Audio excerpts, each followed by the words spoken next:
इस सरकार ने न शिक्षा रहने दिया, न खेलकूद रहने दिया। आप अगर याद कीजिए, मैं अपनी दशक को बताता हूँ कि 89 में मैंने मैट्रिक किया था। हम लोग सरकारी स्कूल में पढ़े थे और फिर अमेरिका चले गए। आज के डेट में एक बच्चा सरकारी स्कूल से अमेरिका भेज दीजिए बिहार से, किसी को राशन में परेशानी, किसी को पेंशन में परेशानी, किसी को आवासीय बनाने में परेशानी, मतलब सब जगह लोग परेशान हैं इस सरकार में। नमस्कार, आप देख रहे हैं केलांचल टाइम्स और मैं हूं नंदन झा।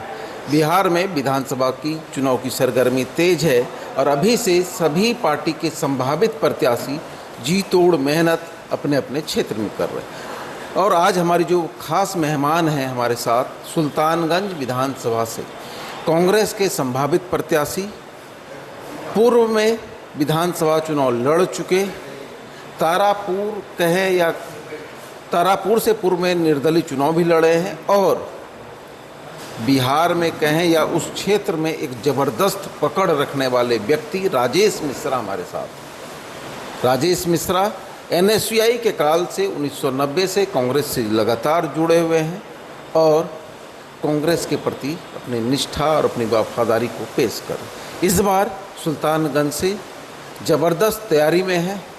राहुल गांधी की यात्रा में इनकी तैयारी ने चार चांद लगा दिए और ये साबित कर दिया कि सुल्तानगंज का नेता राजेश मिश्रा ही होगा।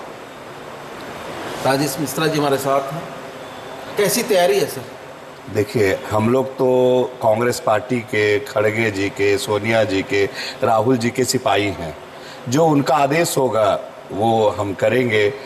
हम लोग कांग्रेस के सिपाही होने के नाते कांग्रेस की प्रचार प्रसार करते हैं, तो जब समय आएगा आदेश उनका होगा वैसा करेंगे। सर, कभी तारापुर जाते हैं, कभी सुल्तानगंज जाते हैं। इस बार सुल्तानगंज में आपका जो देखने को मिल रहा है तैयारी बड़ा ज़बरदस्त। कैसे इतने कम समय में सुल्तानगंज को इतनी मजबूत बना? देखिए, मेरा घर रियली में तारापुर में आता है, तो हम पिछली बार पूरी तैयारी किए थे। वहाँ जितनी हम सेवाएं दे सकते थे जनता को दिया। यहाँ पे जब अभी हम घूम रहे थे, सभी ज़िलों में गए। प्रभारी जी का कोऑर्डिनेटर हूँ मैं, शाहनवाज आलम जी का प्रदेश से कोऑर्डिनेटर हूँ। तो जब हम सुल्तानगंज में घूमे तो बेसिकली जो निराशाजनक दिखा ना लोगों में इस विधायक को लेके जो आक्रोश है, बेसिकली बहुत ज़्यादा आक्रोश है। ये जदयू विधायक जो रिटायर्ड हैं, प्रोफेसर से रिटायर्ड किए हैं, कोई काम धंधा करते नहीं हैं, मतलब किसी जनता की नहीं सुनते, कहीं जाते ही नहीं हैं। तो लोगों को लगा, लोगों ने मेरे से अप्रोच किया कि आप जैसा लोग अगर हमारे यहाँ आ जाएं तो अच्छा खासा जनता का भला हो जाएगा। तभी मैंने कहा कि चलो हम कुछ काम करते हैं, करके लोगों को दिखाते हैं कि भाई जो जनप्रतिनिधि ऐसा होना चाहिए जो जनता की सुने। इसी से काम कर रहे हैं कांग्रेस पार्टी के लिए। सर, 1990 में जब आप कॉलेज में थे तब से आप एनएसयूआई से जुड़े। सर, क्यों एनएसयूआई? देखिए, मेरे दादाजी जो थे वो बिहार केसरी कहलाने वाले बिहार के प्रथम मुख्यमंत्री श्री कृष्ण बाबू के कार्यकर्ता थे। वो खुद हेडमास्टर से रिटायर्ड किए। आप जानते हैं जितने भी शिक्षाविद थे उन्हीं के साथ उनका ज़्यादा बैठना उठना श्री बाबू का होता था। तो हम लोग शुरू से खानदानी कांग्रेसी घर रहा है, मेरे दादाजी कांग्रेसी, और उन्हीं से कहानियां सुन सुन के हम बड़े हुए थे।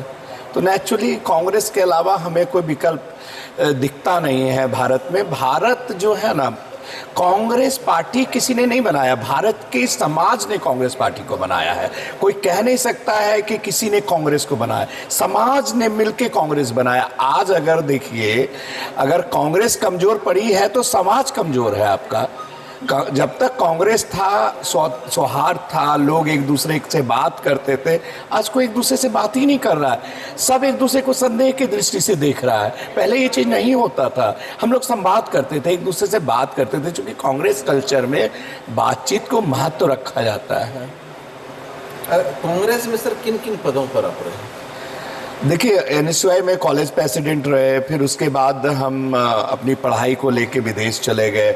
जब विदेश से आए तो प्रचार कमेटी के सदस्य भी रहे, पब्लिसिटी कमेटी के अखिलेश प्रसाद सिंह के समय में जब मदन मोहन झा जी अध्यक्ष थे। उसके बाद उपचुनाव भी हमको लड़े। अच्छा खासा लड़े उपचुनाव। उसके बाद फिर अभी पीसीसी कोऑर्डिनेटर हैं शहनवाज आलम जी के, राहुल जी के प्रोग्राम के हम करीब 13 जिला के प्रोग्राम कोऑर्डिनेटर थे। तो ये सारे पदें चलती रहती हैं। अभी सर सुल्तानगंज में घूम रहे होंगे सर? देखिए सुल्तानगंज में तो मेरा घर ही है एक तरह से। देखिए तारापुर सुल्तानगंज कोई अंतर नहीं है। हाँ घर तो जाते ही हैं, लोगों से मिलते। यही बोला ना कि जनता का इतना निराशाजनक जनता में हो गया है, इस विधायक को लेके इतना निराश है जनता कि ये कोई काम ही नहीं करता, जनता का कुछ सुनता ही नहीं। कहीं अगर रोड बना दिया बिना नाले का रोड बना देता है। बताइए पानी भरा हुआ है। आप खास करके मुझे बोलना नहीं चाहिए, ऐसे तो सभी कांग्रेस में सभी जाति धर्म का समान इज्जत है, लेकिन ये ऐसा विधायक बना है जो कि सवर्ण गांव में जाके इसने ऐसे रोड बनाया जहां की पानी ठौनावर हो गया है, नाला कहीं नहीं बनाया। तो मेरा कहना है क्या सवर्ण इंसान नहीं है क्या? आपको वो दिखता ही नहीं है कहीं से? पार्टी के अलावा, पार्टी मैनिफेस्टो के अलावा आपने क्या सोचा है सुल्तानगंज में करने के लिए? देखिए सुल्तानगंज में एक बहुत बड़ी प्रॉब्लम है किसानों के लिए, जो पटवन वाला वो जो कृषि सिंचाई जो है वो बहुत बड़ी प्रॉब्लम है। और वो एक योजना गंगा नहर योजना जो है पंप से, पंप नहर योजना, वो अभी तक नहीं हो रहा है। उसको क्यों रोका गया है नहीं समझ। वो मेरा प्रायोरिटी रहेगा पहला। दूसरा प्रायोरिटी है कि यहाँ पे देखिए ये लोग तो सिर्फ अनाउंस करेंगे, लेकिन एक एयरपोर्ट तो होना ही चाहिए। ये बहुत ज़रूरी है भागलपुर कमिश्नरी में, जहाँ की एयरपोर्ट बनना चाहिए। ये अनाउंस करके छोड़ देंगे, इनका चुनावी अनाउंसमेंट है, लेकिन मेरा दावा है कि हम जरूर इस पे पहल करेंगे। तीसरी चीज़ है कि यहाँ पे एक अच्छी हॉस्पिटल नहीं है, रेफरल है, जो भी है भागलपुर में है। भागलपुर जाने में सुल्तानगंज वालों को बहुत दिक्कत है, तो कम से कम एक अच्छी हॉस्पिटल की सुविधा हो। यहाँ पे महिलाओं के लिए कोई डिग्री कॉलेज नहीं है, जो है सब कोएड है, लेकिन एक महिला के लिए भी डिग्री कॉलेज होना चाहिए। तो ऐसी चीज़ें प्रायोरिटी मैंने बना रखा है, जो चीज़ें होनी चाहिए। अजगैबी नाथ भी है वहाँ सुल्तान, हाँ उनकी भी जीर्णोद्धार होनी चाहिए, बिल्कुल उनके ऊपर भी मेहनत होना चाहिए। वही हमारे समझ जाइए कि ये पूरे बिहार के लिए यहीं से जल भर के अपने ज्योतिर्लिंग बाबा बैद्यनाथ को चढ़ाया जाता है। तो अजगैबी नाथ तो बहुत महत्वपूर्ण जगह है, उनका तो बिल्कुल वो प्रायोरिटी है, वो भी है मेरा। युवाओं के प्रति कुछ? युवाओं के लिए तो बता ही दिया, स्टेडियम नहीं है हमारे यहाँ, स्टेडियम होना चाहिए। स्टेडियम बिल्कुल नहीं है। स्पोर्ट्स में बिहार पिछड़ा हुआ है। कारण है कि कहीं भी स्टेडियम, इस सरकार ने न शिक्षा रहने दिया, न खेल कूद रहने दिया। आप अगर याद कीजिए, मैं अपनी दशक को बताता हूँ कि 89 में मैंने मैट्रिक किया था। हम लोग सरकारी स्कूल में पढ़े थे और फिर अमेरिका चले गए। आज के डेट में एक बच्चा सरकारी स्कूल से अमेरिका भेज दीजिए बिहार से, तो मानते हैं कि उस समय पढ़ाई था तो कांग्रेस का राज था। आज के नीतीश कुमार ने सबको लाभार्थी बना दिया है। लाभार्थी क्या कि बच्चे के यूनिफॉर्म का पैसा अकाउंट में, किताब का पैसा अकाउंट में। हम लोग को फ्री किताब स्कूल से मिला करता था, पैसा नहीं मिला कभी। अभी जब क्षेत्र जा रहे हैं कैसा दिनचर्या रहता है? लोगों से मिलना, लोगों की परेशानी को जानना, मतलब आप समझ ही रहे हैं समाज में कितनी परेशानी से लोग जूझ रहे हैं। किसी को राशन में परेशानी, किसी को पेंशन में परेशानी, किसी को आवासीय बनाने में परेशानी, मतलब सब जगह लोग परेशान हैं इस सरकार में। मतलब इस सरकार में छोटी समस्या को भी देखेंगे। आखिर क्या कीजिएगा, जब जाइएगा लोग ब्लॉक जाते हैं, कमीशन खोरी इतनी है कि अफसर शाही हो गया ये सरकार, खाली अफसरों का चल रहा है। नीतीश कुमार ने मतलब वो हालत कर दिया है जनता का, और मतलब सिर्फ सरकार ही का ही पॉलिसी जनता पे निर्भर करता है। जनता की जो स्थिति है वो सरकार पे डिपेंड करती है। तो बहुत निराश है जनता कि कुछ भी नहीं हो रहा है उन लोगों का। कोई काम बिना पैसे का नहीं होता। इसको ठीक करो, इसको नेचुरली ठीक करना चाहिए। लेकिन कहते हैं जैसे नेताजी लोग चुनाव में घूमते हैं और चुनाव के बाद जीत जाते हैं, फिर इतना हम लोग को तंग करते हैं कि हम लोग जाना ही छोड़ देते हैं। अच्छा एक चीज़ बताइए, नहीं एक चीज़ बताइए, मेरी एजुकेशन, मेरा रहन सहन सब विदेश में है। नहीं विदेश तो नहीं चली गई। अच्छा एक चीज़ बताइए, जनप्रतिनिधि बनने अगर जाना होता विदेश तो छोड़ के ही क्यों आते? जीतने के बाद ठीक है, क्या फायदा है? जब सेशन होगा तो महीना नहीं ऐसा क्यों? तब वहीं नहीं रहते, यहाँ काहे के लिए धूल मिट्टी खाते। अच्छा, वो जिंदगी एसी में विदेश में घूमने का, ये कहाँ काला हो गए। तो अजय एक चीज मन लगता बताइए, है। मन क्या मतलब, माँ आप गुस्साती जहाँ होगी, भाभी गुस्साती होगी। माँ कुछ भी कहे, लेकिन आप जिस धरती पे आप जन्म लिए हैं उसका एक कर्ज होता है आपके ऊपर।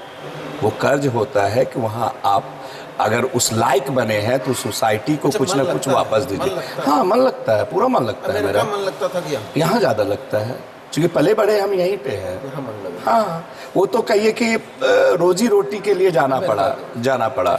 अदरवाइज मुझे समाज से जुड़ने में जितना, अगर मैंने कुछ पाया है तो समाज से पाया है, तो कुछ तो मेरा फर्ज बनता है रिटर्न समाज को दूं।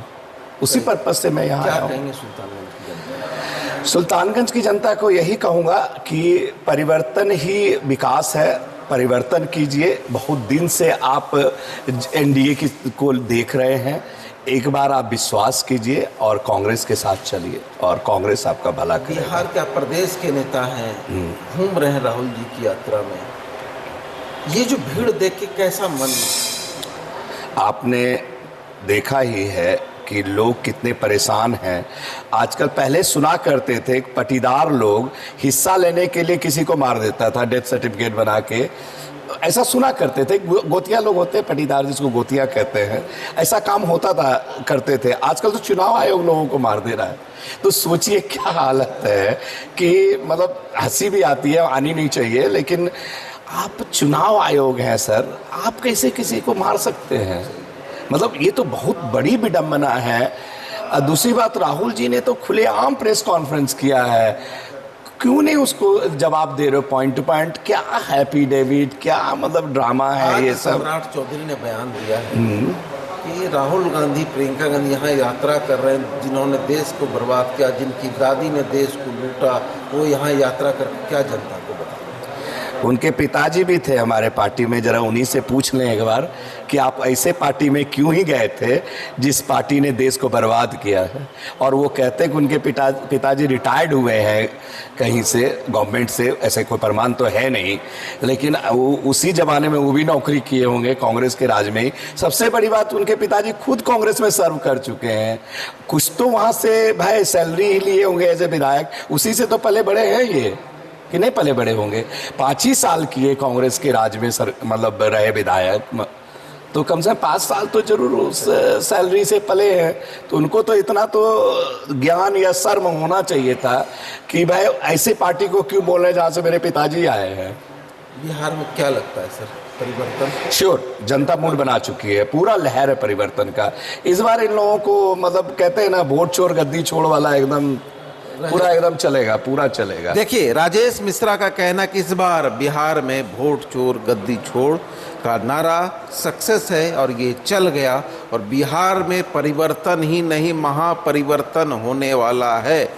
और भागलपुर जिला की सभी सीटें इंडिया गठबंधन के खाते में जाएगी, और सुल्तानगंज विधानसभा सीट से अगर पार्टी ने इन्हें मौका दिया तो रिकॉर्ड तोड़ वोटों से जीत दर्ज कर सुल्तानगंज के विकास के लिए विधानसभा में गरजेंगे और विधानसभा की आवाज़ को बुलंद करने में कोई कसर नहीं छोड़ेंगे। धन्यवाद।